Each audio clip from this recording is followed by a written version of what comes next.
नियतिकृत नियम रहितां ह्लादैकमयीमनन्यपरतन्त्रां नवरसरुचिरां निर्मितिमादधति भारती कवेर्जयति। मंगलवासरे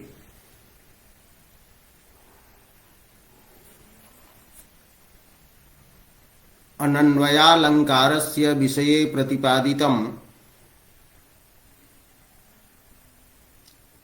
यत्र एकस्मिन्नेव पदार्थे उपमानत्वम् उपमेयत्वं च वर्ण्यते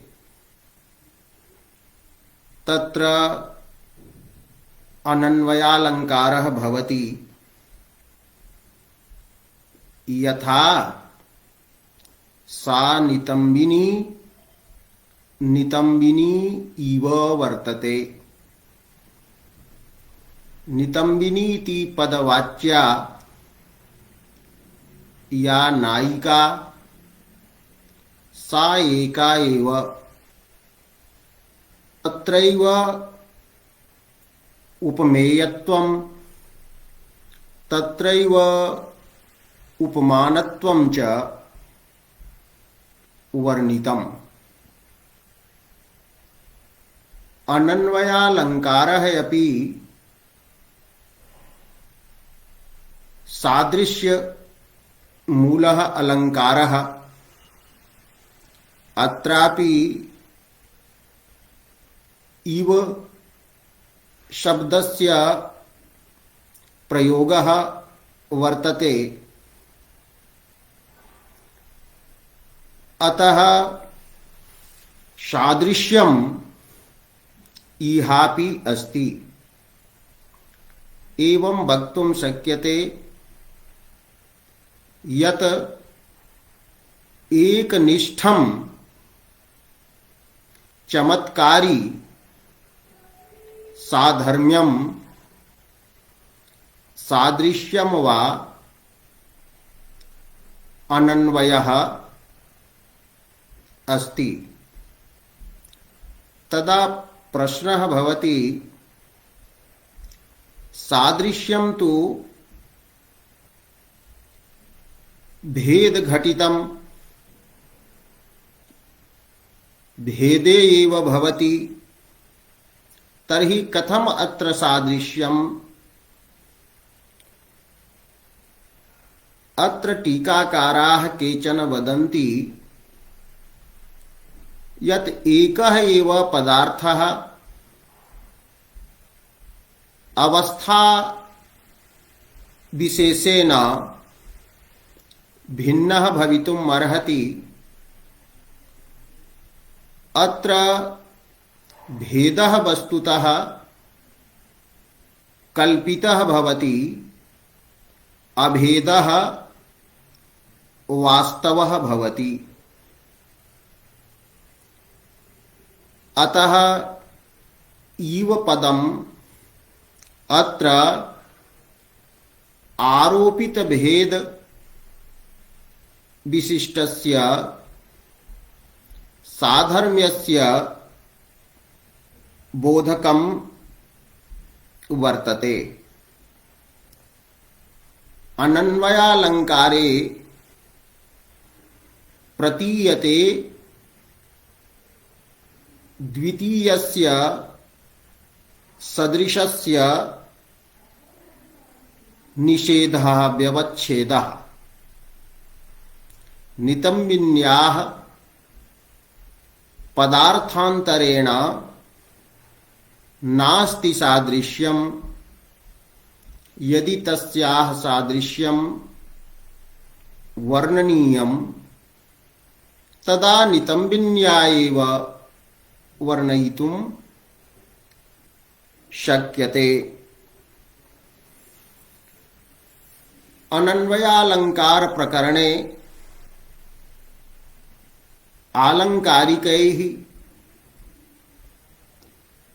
एकः अपरः विचारः विधीयते। एकः अस्ति असमनामकः अलङ्कारः यः काव्यप्रकाशे न स्वीकृतः अन्यैः पंडितराज प्रभृतिभिः एषः अलङ्कारः अंगीकृतः वर्तते। अयम् असमः अलङ्कारः अस्ति उपमायाः सर्वथा निषेधः। कस्यचित् पदार्थस्य उपमायाः पदार्थान्तरेण सादृश्यस्य निषेधः यः वर्तते स असमालङ्कारः। अत्र उपमा निषेधः असमालङ्कारः इति न उक्तम्, यतोहि उपमानलुप्तायाम् उपमायाम् अपि उपमानस्य निषेधः भवति, किन्तु तत्र तादृशं प्रयुक्तं भवति येन प्रतीयते कि अहम् अमुकस्य पदार्थस्य उपमानं न जाने, किन्तु उपमानम् अस्ति इति प्रतीयते। अतः उपमानलुप्तायाम् उपमानस्य उपमायाः सर्वथा निषेधः नास्ति। अतः सर्वथा पदं प्रयुक्तं वर्तते कि सर्वथा सर्वैः प्रकारैः यत्र कस्यचित् पदार्थस्य उपमायाः निषेधः वर्ण्यते तत्र असमालङ्कारः अर्थात् सर्व उपमायाः सर्वथा निषेधः असमः। अस्य उदाहरणं दीयते कि भुवनत्रितयेऽपि मानवैः परिपूर्णे विबुधैश्च दानवैः न भविष्यति नास्ति नाभवत् नृप यस्ते भजते तुलापदम्। कश्चित् राजानं स्तौति, हे राजन्, त्रिषु लोकेषु अपि ये त्रयः लोकाः मानवैः दानवैः देवैश्च पूर्णाः सन्ति, तत्र कश्चिदपि नास्ति न भविष्यति न च अभवत्। यह तव उपमानं स्यात्, यह तव तुलापदं भजेत। अत्र वर्णनीयस्य उपमेयभूतस्य राज्यः सर्वथा उपमायाः निषेधः वर्तते। अतः अत्र असमालङ्कारः अन्यैः अपि प्राचीनैः उक्तः पंडितराज प्रभृतिभिश्च स्वीकृतः। अयम् अलङ्कारः वस्तुतः न स्वीकरणीयः। अनन्वयः यः अलङ्कारः अत्रापि वर्णनीयस्य पदार्थस्य उपमायाः केनचित् पदार्थेन सह साधर्म्यस्य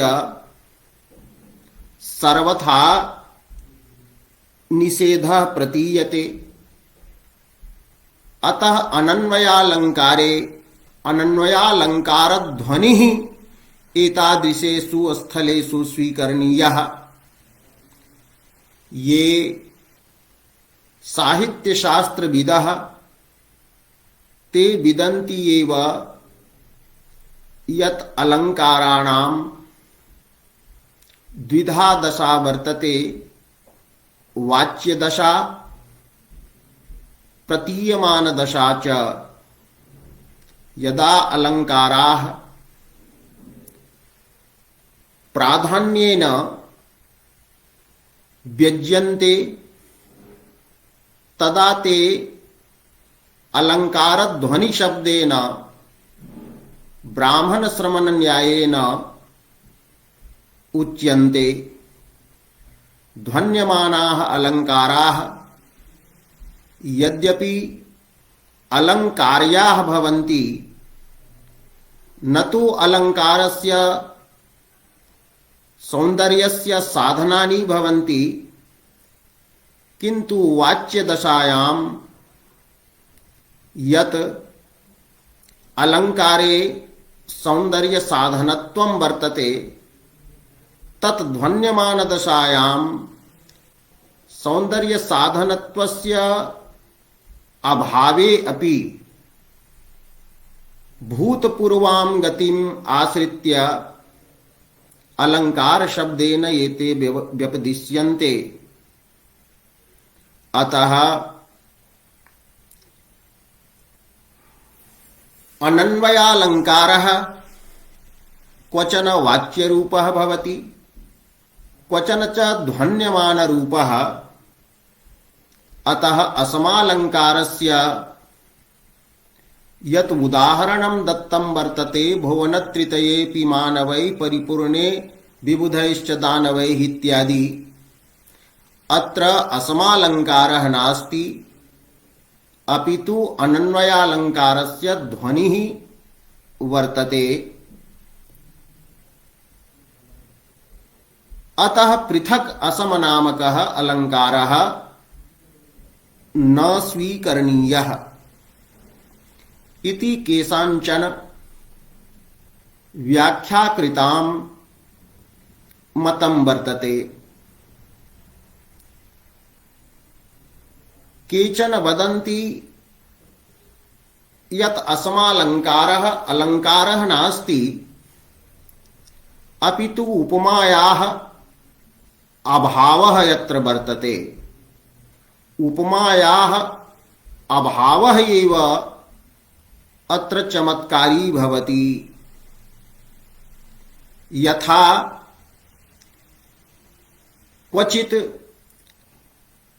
अतिरमणीये अंगे कश्चन अलंकारः धार्यते, तत्र अलंकारेण यदि अलंकरणीयस्य हस्तादेः कान्तिः आच्छाद्यते तदा हस्तादेः अलंकारस्य अपसारणम् एव वरं मन्यते। तथैव भुवनत्रितयेऽपि इत्यादौ उपमायाः अभावः एव चमत्कारी वर्तते। अत्र न अलंकारान्तरम् इत्यादयः बहवः विचाराः अत्र प्रवर्तन्ते। ते इह न प्रतिपाद्यन्ते विस्तरभयात्। प्रसंगानुसारेण तत्र तत्र किंचित सूचयिष्यते। यतो हि काव्य प्रकाशे यावन्तः अलंकाराः स्वीकृताः तेषु एव अंतर्भावः अन्येषाम् अलंकाराणां प्रदर्शितः वर्तते। अतः यह सूचना मात्रं दीयते। अनन्वयालंकार विषये पूर्वं चर्चितम्। अद्य अवसरः वर्तते उपमेयोपमालंकारस्य। एतद्विषये उच्यते विपर्यासः उपमेयोपमा तयोः।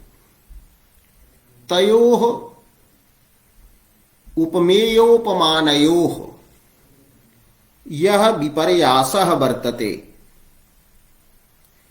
वैपरीत्यं परिवर्तनं यत् वर्तते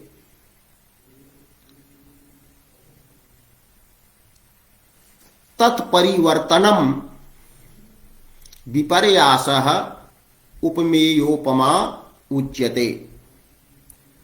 तयोः विपर्यासः इति उद्देश्यदलम् अस्ति। उपमेयोपमा इति विधेयदलम्। उपमानोपमेययोः परिवर्तनम् उपमेयोपमा शब्देन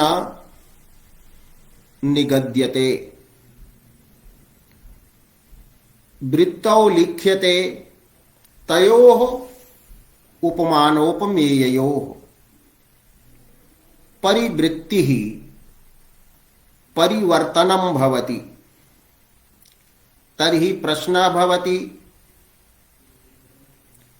एकस्मिन् वाक्ये परिवर्तनं कर्तुं न शक्यते। अतः वाक्यद्वयं तत्र स्यादेव। अत्र एकं वाक्यं वर्तते, यथा चंद्रः इव मुखम् इति। अस्मिन् वाक्ये चंद्रः उपमानम्, मुखम् उपमेयम्। द्वितीये वाक्ये उच्यते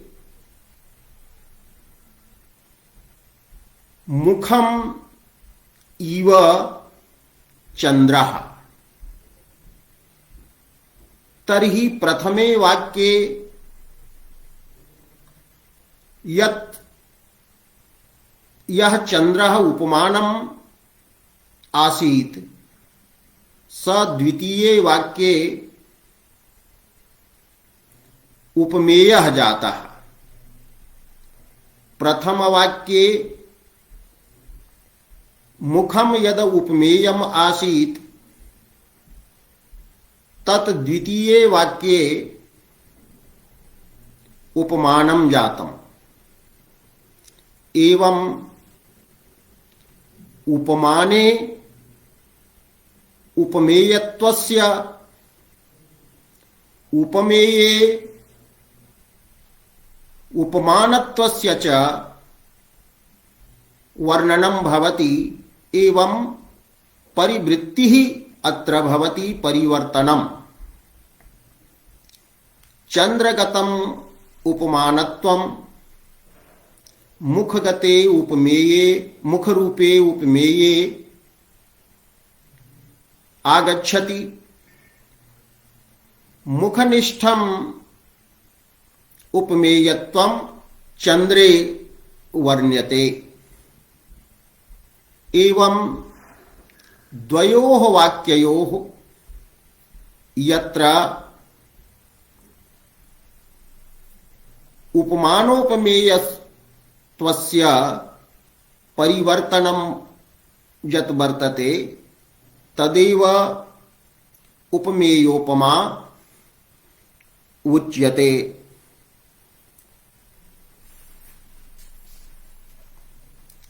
अत्र काव्य प्रकाशे कथितं परिवृत्तिः अर्थात वाक्यद्वये एकस्मिन्नेव वाक्ये द्वयोः पदार्थयोः उपमानत्वेन उपमेयत्वेन च परिवृत्तिः प्रतिपादयितुं न शक्यते। अतः उच्यते अर्थात वाक्यद्वये। अत्र वृत्तौ वाक्यशब्दः प्रयुक्तः। तत्र टीकाकाराः वदन्ति अत्र वाक्यपदं वाक्यार्थस्य उपलक्षणं वर्तते। वाक्यार्थद्वयम् इति ग्रहणीयम्। द्वयोः वाक्यार्थयोः। वाक्यं तु यत्र एकमेव भवति, किन्तु वाक्यार्थद्वयं तत्र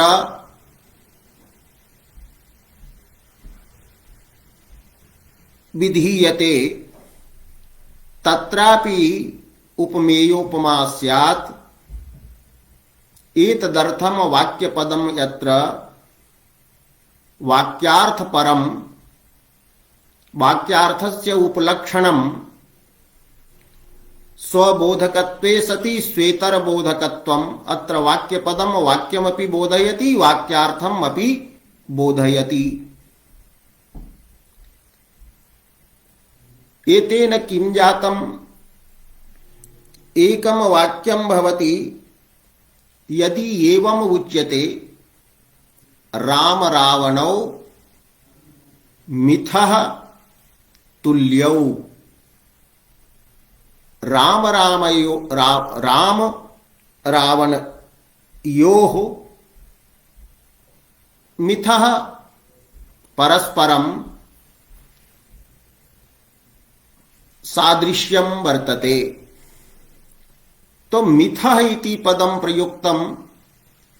अनेन बोध्यते यत् रामेण तुल्यः रावणः, रावणेन तुल्यः रामः। मिथः इति पदप्रयोगेन अत्र वाक्यार्थद्वयं कल्प्यते। तर्हि वाक्यार्थद्वये एषा उपमानत्वस्य उपमेयत्वस्य च परिवृत्तिः संभवति।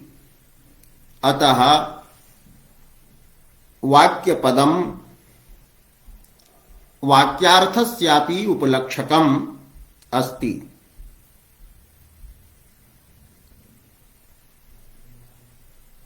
एवं वाक्यार्थद्वये वाक्यद्वये उपमानत्वोपमेयत्वयोः विपर्यासः वर्ण्यमानः विपर्यासः उपमेयोपमा वर्तते। अत्र वाक्यद्वयं वाक्यार्थद्वयं च अपेक्षितं भवति। एकस्मिन् वाक्ये यदि उच्यते चन्द्रैव मुखं, तदा तु उपमा एव भवति। किन्तु यदि वाक्यद्वयं क्रियते मुखमिव चन्द्रः, तर्हि उपमेयोपमा वाक्यद्वयाश्रिता वाक्यार्थद्वयाश्रिता भवति। अन्यथा उपमायां चंद्र इव मुखम इति उक्ते उपमायाम् अतिव्याप्ति स्यात्। यदि केवलं मुखमिव चंद्रः इति उच्यते, अत्रापि तु परिवृत्तिः जाता। प्रसिद्धं यद् भवति तदेव उपमानं भवति। तो चंद्रः वर्तते प्रसिद्धः, चंद्रम सर्वे जानन्ति, चंद्रे सर्ववेद्यता वर्तते। किंतु कस्याश्चित् मुखम सर्वे न जानन्ति, अतः मुखम अप्रसिद्धम, अप्रसिद्धम एव प्रसिद्धेन उपमीयते। यः अप्रसिद्धः पदार्थः तस्य अप्रसिद्धेन पदार्थेन सादृश्यं यदा वर्ण्यते तर्हि अप्रसिद्धस्य पदार्थस्य उत्कर्षः बोधितः भवति। अत्र एकमेव वाक्यं यदि उच्यते मुखम इव चंद्रः, तर्हि यत्रापि तु परिवर्तनं जातं, विपर्यासः जातः। एकस्मिन् प्रसिद्धे चंद्र पदार्थे अत्र उपमेयत्वं वर्णितम्, अप्रसिद्धे मुख पदार्थे उपमानत्वं वर्णितम्।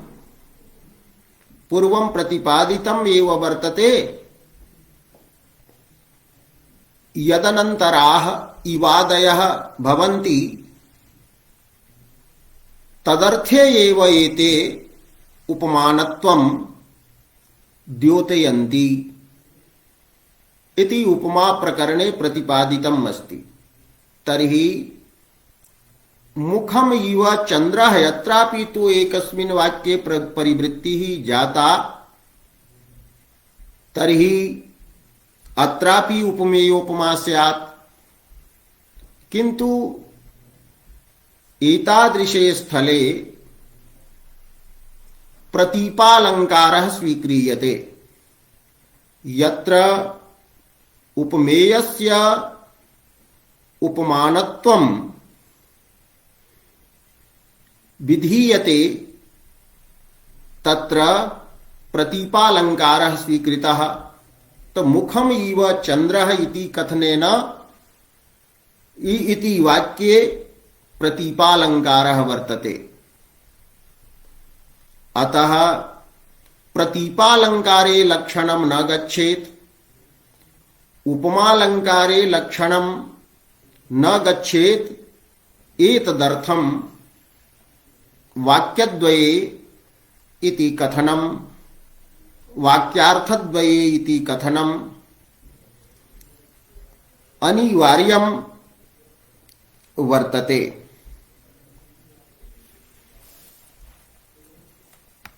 उपमातः एव उपमेयोपमायाः भेदस्य कारणम् अग्रे प्रतिपाद्यते। उपमायां सादृश्यमुखेन चमत्कारः भवति। अत्र इतरोपमान व्यवच्छेद द्वारा यदा वर्ण्यते चंद्र इव मुखम अस्ति, मुखम इव चंद्रः अस्ति इति यदा वर्ण्यते, एतेन यत्र प्रतीयते अनयोः पदार्थयोः एव परस्परं सादृश्यं वर्तते, अन्येन तृतीयेन पदार्थेन अत्र सादृश्यं नास्ति। अतः अत्र उच्यते यत् इतरोपमान व्यवच्छेदेनैव अत्र चमत्कारः भवति।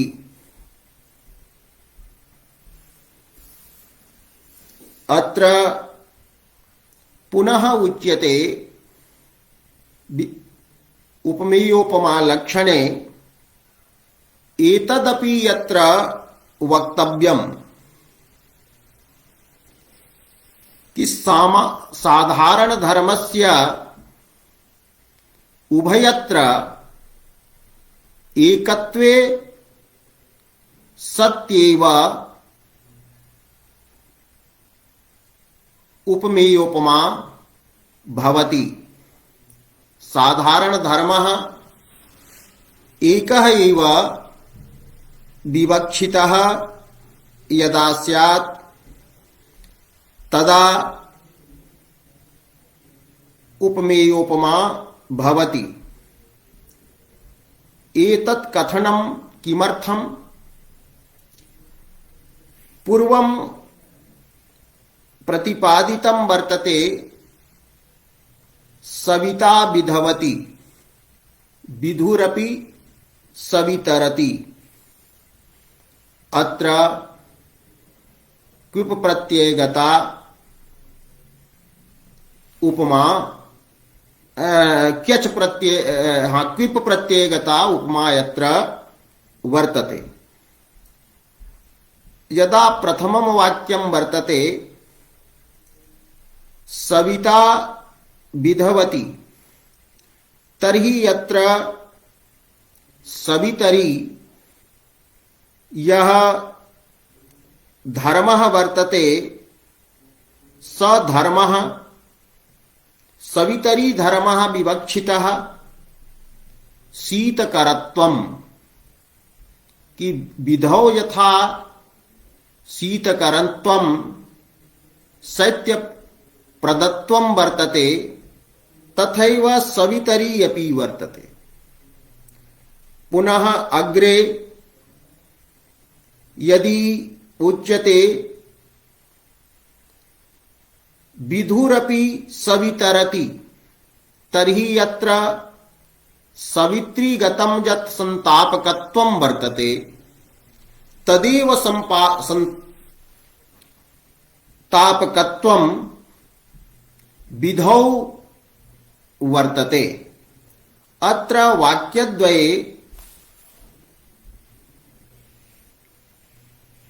प्रथमे वाक्ये सविता विधवति इत्यत्र विधुरूपे उपमाने शीतकरत्वम् आह्लादकत्वं वा धर्मः वर्तते। किंतु द्वितीयः यः वाक्यः वर्तते यत्र विधुः उपमेय रूपेण वर्णितः अस्ति तत्र विधौ संतापकत्व धर्मः वर्तते। अतः अत्र उपमेयोपमा न भविष्यति। द्वयोः पदार्थयोः उपमानोपमेययोः विपर्यासेपि समानः एव धर्मः अभिप्रेतः भवति। एवं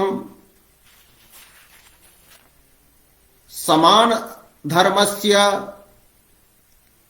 एकत्वे सति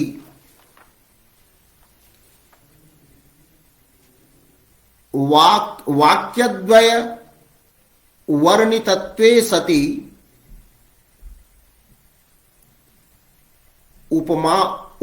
उपमानोपमेय विपर्यासः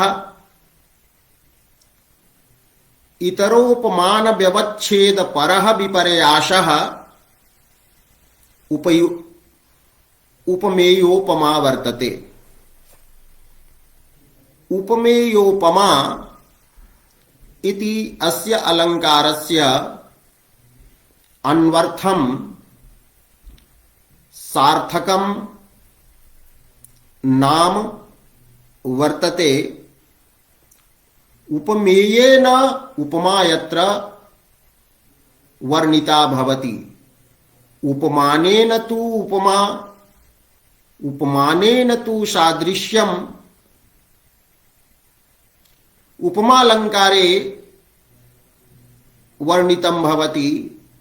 उपमानेन सादृश्यम यदस्ति सा तु उपमा वर्तते, किंतु उपमेयेनापि उपमा यत्र भवति, अतः उपमेयेन उपमा इति नाम्ना एव उपमातः उपमेयोपमायाः व्यवच्छेदः निषेधः भवति। इदानीम् उदाहरणं दीयते। कमलेव मतिः, मतिरिव कमला, तनुरिव विभा, बिभेव तनुः, धरणीव धृतिः, धृतिरिव धरणी, सततं विभाति बत यस्य। कस्यचित् आश्रय धातुः राज्ञः वर्णनम् अत्र वर्तते। यस्य राज्ञः विभाति विशेषेण शोभते। बत इति पदम हर्षं सूचयति। बत इति शब्देन क्वचित् खेदः सूच्यते, क्वचित् अनुकंपा सूच्यते, क्वचित् हर्षः सूच्यते, क्वचित् संबोधनम् एव बोध्यते, यथा हे राम इत्यादौ हे इति पदेन। बत शब्देन विस्मयः आश्चर्यं यपि बोधते। बत खेदे अनुकंपायां हर्षे संबोधने अद्भुते इति कोशः वर्तते। तो यस्य राज्ञः विभाति, का विभाति तर्हि वर्तते मतिः विभाति। यस्य राज्ञः मननशीला आगामी गोचरा, भावी किं वर्तते इति या विचारयति बुद्धिः, सा मतिः उक्ता वर्तते। मतिरागामी गोचरा। अन्यत्र कथितं वर्तते स्मृतिः व्यतीत विषया भवति, अनुभूत विषया भवति स्मृतिः, तात्कालिक विषया भवति बुद्धिः, एवं च स्मृतिः व्यतीत विषया मतिरागामी गोचरा, बुद्धिस्तु तात्कालिकी प्रोक्ता। तो तात्कालिकार्थ विषया बुद्धि और प्रज्ञा त्रैकालिकी मता। कालत्रय भावी पदार्थ विषया बुद्धि प्रज्ञा, और सा एव प्रज्ञा यदा नवनवोन्मेषं धारयति तब प्रज्ञा नवनवोन्मेष शालिनी प्रतिभा मता। अतः मतिः यत्र बुद्धि विशेष परत्वेनापि व्याख्यातुं शक्यते, अथवा सामान्य बुद्धि परत्वेनापि व्याख्यातुं शक्यते। अत्र कश्चन नाग्रहः। तस् यस्य राज्ञः मतिः कमला इव अस्ति, लक्ष्मीः इव वर्तते। कमला यथा स्पृहणीया भवति, लक्ष्मीं सर्वे इच्छन्ति, विद्वांसोऽपि इच्छन्ति, अविद्वांसस्तु इच्छन्ति एव। तो कमलायां स्पृहणीयत्व धर्मः अस्ति। एवं राज्यः मतौ यपि स्पृहणीयता वर्तते। तस्य राज्यः मतिं सर्वे वाञ्छन्ति ईदृशः राजा वर्तते। अस्य ईदृशी बुद्धिः अस्ति यां बुद्धिं सर्वे वाञ्छन्ति ममापि ईदृशी बुद्धि भवेत्। तो सर्वाभिलषणीया बुद्धि वर्तते यथा कमला भवति। तो सर्वाभिलषणीयत्वं स्पृहणीयत्वं वा अत्र उपमान गतम उपमेय मतिगतम साधारणः धर्मः वर्तते। इदम एकम वाक्यम। पुनः अपरम वाक्यम अस्ति मतिरिव कमला। मतिः इव कमला वर्तते। पूर्ववाक्ये मतौ उपमेयत्वम् आसीत्, अत्र उपमानत्वम् आगतम्। पूर्ववाक्ये कमलायां लक्ष्म्यां उपमानत्वम् आसीत्, अत्र उपमेयत्वम् आगतम्। तर्हि परिवृत्तिः जाता, परिवर्तनं जातम्। अत्रापि मतौ स्पृहणीयत्वं धर्मः अस्ति, साधारण धर्मः। कमलायामपि स एव धर्मः यत्र विवक्षितः। राज्यः मतिः यथा स्पृहणीया सर्वाभिलषणीया वर्तते तथा कमला अस्ति। एवं मति कमलयोः उपमानोपमेय भावस्य परिवर्तनेपि एकः एव साधारण धर्मः अत्र विवक्षितः वर्तते। किंतु तत्र क्विप् प्रत्ययगाजा उपमा वर्तते कि सविता विधवती। तर्हि अत्र विधुगतम आह्लादकत्वं यत् वर्तते तदेव साधारण धर्म रूपेण अस्ति। यथा विधुः आह्लादकः संतापहारकः तथैव सवितापि संतापहारकः भवति यदा सुखितं मनः भवति। किंतु अग्रे यदा परिवृत्तिः भवति तदा तत्र साधारण धर्मः परिवर्तितः भवति। विधुः अपि सवितरति। अत्र सवित्री गतं संतापकत्वं धर्मः विवक्षितः वर्तते। यथा सवितरी संतापकत्वं तथा विधौ अपि चंद्रेपि वर्तते। यदा दुःखवशीभूतं मनः भवति एवं तत्र क्विप् प्रत्ययगतायाम् उपमायां साधारण धर्मः भिन्नः। अत्र तु साधारण धर्मः एकः एव वर्तते। तो उदाहरणं तु उपमेयोपमायाः एतद् वाक्यद्वयेन दत्तम्। पुनः श्लोकः अस्ति अपरमपि दीयते यस्य राज्यः विभाजा वर्तते। यस्य राज्यः विभायस्ति शरीरस्य जा आभा वर्तते कान्तिः वर्तते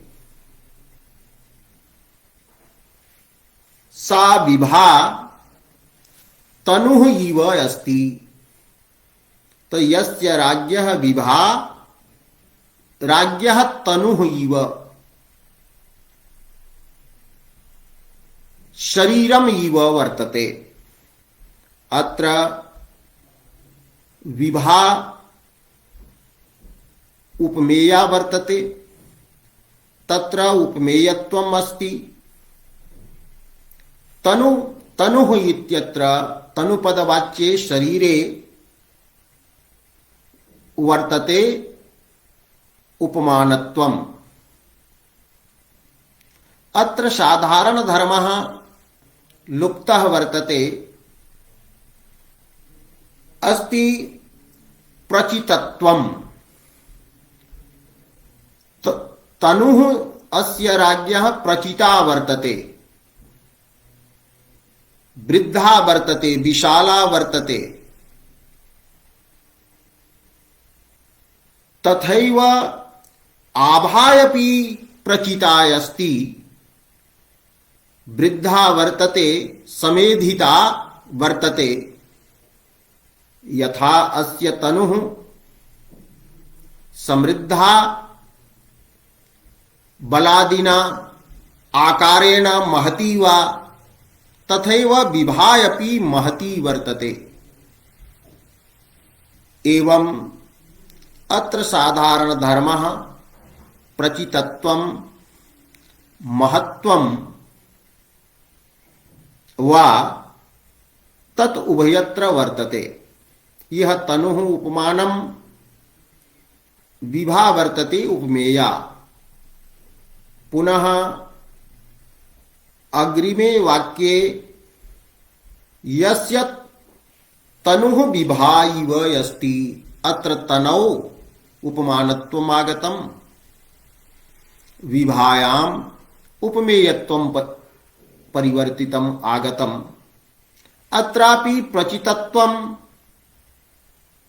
महत्वं वा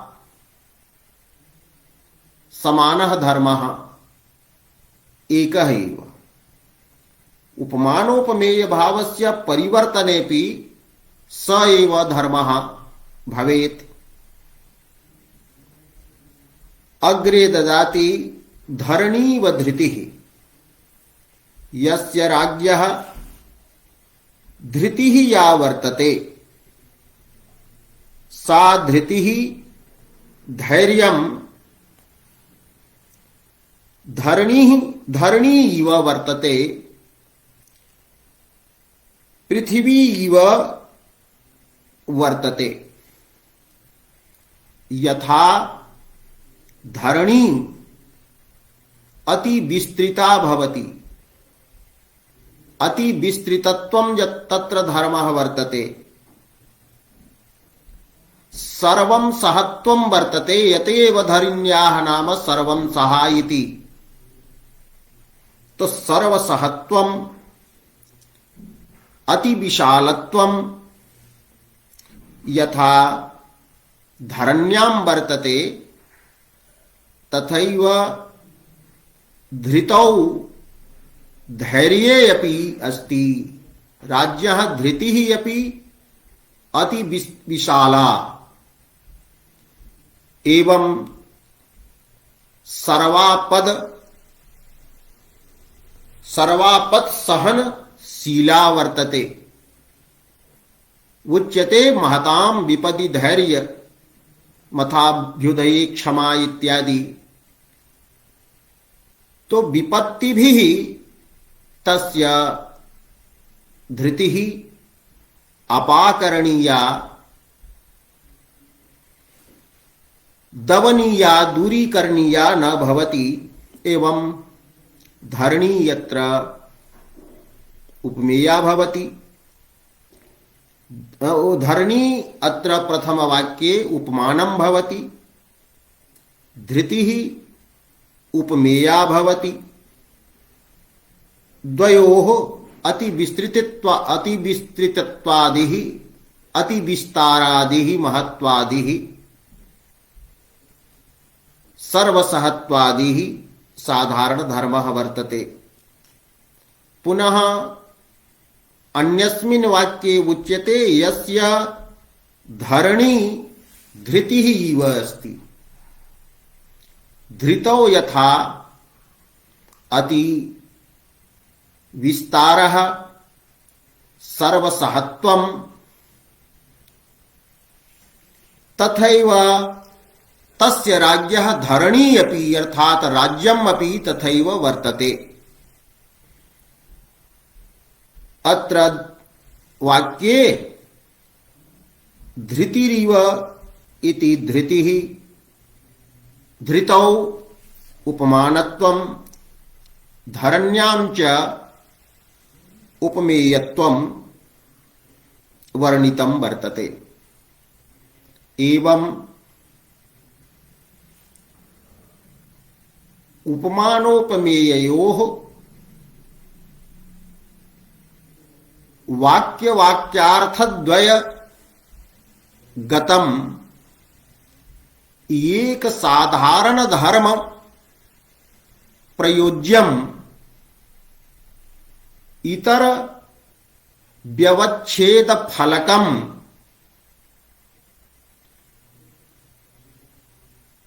साधर्म्यम वर्तते उपमेयोपमा। अत्र प्रथमे वाक्ये प्रसिद्ध अथवा द्वितीये वाक्ये तत्र नियमः नास्ति। प्रसिद्धोपमान प्रतियोगिकं सादृश्यं पुनः अप्रसिद्धोपमेय प्रतियोगिकं सादृश्यं साधर्म्यं वर्णितं भवति।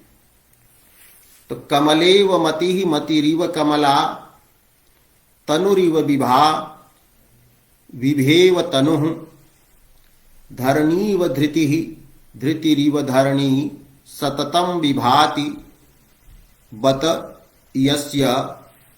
एवं यत्र कुत्रापि वर्णनं लभ्येत तत्र उपमेयोपमा इति परिचेतुं शक्यते। एवं उपमेयोपमायाः विषये समासे नेह किंचित प्रतिपादितम्। वस्तुतः अलंकारेषु प्रत्येकं बहवः विचाराः सन्ति। अलंकार शास्त्रे वस्तुतः प्रमेयभूताः प्रधानभूताः विवेच्यत्वेन अलंकाराः एव सन्ति। यद्यपि अलंकाराणां सौंदर्य साधनत्वं वर्तते प्रधानस्तु रसः वर्तते। अलंकाराणाम् अंगभावः वर्तते रसं प्रति ध्वनि प्रस्थाने। एवं उपमेयोपमा विचारिता। अग्रिमः अलंकारः वर्तते उत्प्रेक्षा। तत्र ईषद् भूमिकां रचयामि उत्कटा प्रकर्षेण ईक्षा ज्ञानम् उत्प्रेक्षा अस्ति। उत्प्रेक्षा पदस्य वाच्यं किं वर्तते तो वर्तते संभावनम्। संभावना तो संभावनम् कीदृशं ज्ञानं वर्तते। इदं ज्ञानं संशयात्मकं ज्ञानम् अस्ति। तत्र एकस्मिन् धर्मिणि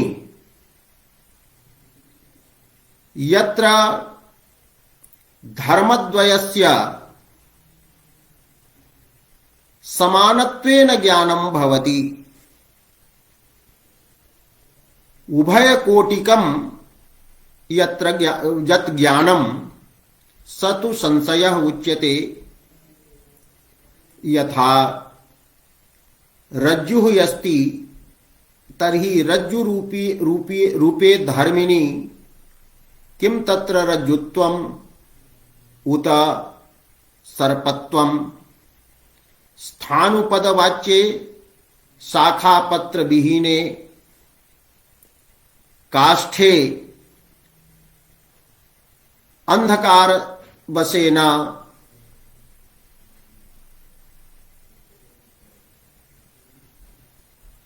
पुरुषत्वम अथवा स्थानुत्वम एतत् कोटिद्वयं समान रूपेण भासते स तु संशयः। एतादृशः संशयः ससंदेहालंकारस्य अर्थात संदेहालंकारस्य बीजं भवति, किंतु अनुभूयते यत् कस्मिंश्चित् धर्मिणी एका कोटिः उत्कटतया प्रतीयते। कश्चित् एवं पश्यति, अरे अयं पदार्थः रज्जुः अस्ति, पुनः भवति द्विधा त्रिधा वा, नहीं नहीं मन्ये सर्पः एव वर्तते। तो सर्पत्व रूपा जा कोटि ही वर्तते, सा उत्कटतया तत्र प्रतीयते। अतः उत्कट कोटिकः यह वर्तते संशयः स एव संभावनं वर्तते।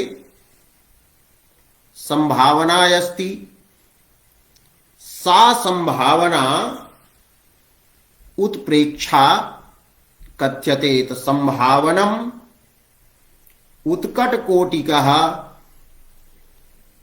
संशयः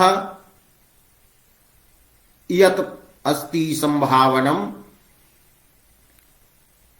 सा उत्प्रेक्षा। उत्प्रेक्षायाः लक्षणम् उक्तम्। संभावनमथोत्प्रेक्षा प्रकृतस्य समेन यत्। अत्र प्रकृतपदेन उपमेयं ग्राह्यम्, समपदेन उपमानं ग्राह्यम्। समपदम् उपमानपरं यत्र वर्तते, उपमेयं प्रकृतम् आत्मनः यत् समयति समं करोति, समं करोति समयति इति समम् उपमानम्। सम इति शब्दः तत्करोति तदा चष्टे इति गणसूत्रेण निच प्रत्ययः क्रियते। तर्हि समं करोति समयति, घटं करोति घटयति, पटं करोति पटयति इत्यादि रूपाणि भवन्ति। तर्हि निजन्तः समीजः धातुः, तस्मात् पचादेः आकृतिगणत्वेन अच् प्रत्ययः। तो यह समयति तुल्यं करोति, स पदार्थः समम् अर्थात उपमानम्। तो उपमानेन उपमेयस्य जा संभावना वर्तते, अर्थात उपमेये